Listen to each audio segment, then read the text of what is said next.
Bonjour à tous, hashtag un jour un poème, j'ai choisi de vous présenter aujourd'hui Moesta et Terabunda de Baudelaire, où nous allons retrouver le vers paradis des amours enfantines. C'est une façon de nous évader un peu en poésie.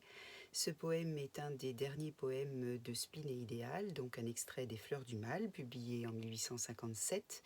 Le titre veut dire triste et vagabonde.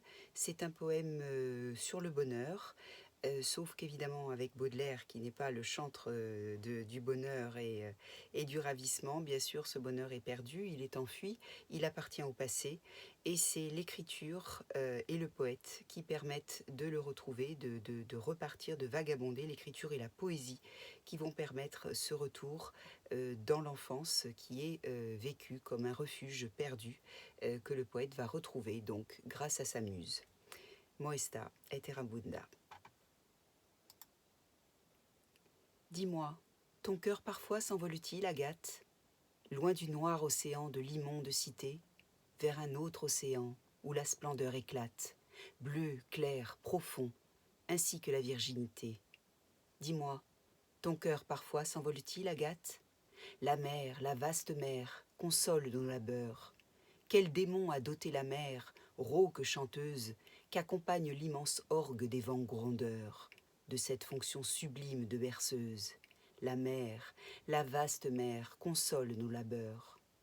Emporte-moi, wagon, enlève-moi, frégate, loin, loin, ici la boue est faite de nos pleurs.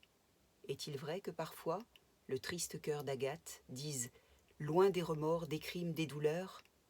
Emporte-moi, wagon, enlève-moi, frégate, comme vous êtes loin, paradis parfumé, où sous un clair azur, tout n'est qu'amour et joie, où tout ce que l'on aime est digne d'être aimé, où dans la volupté pure, le cœur se noie, comme vous êtes au loin, paradis parfumé.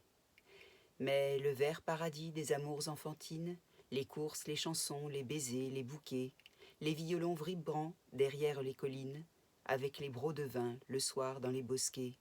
Mais le vert paradis des amours enfantines, l'innocent paradis, plein de plaisirs furtifs, est-il déjà plus loin que l'Inde et que la Chine? Peut-on le rappeler avec des cris plaintifs et l'animer encore d'une voix argentine?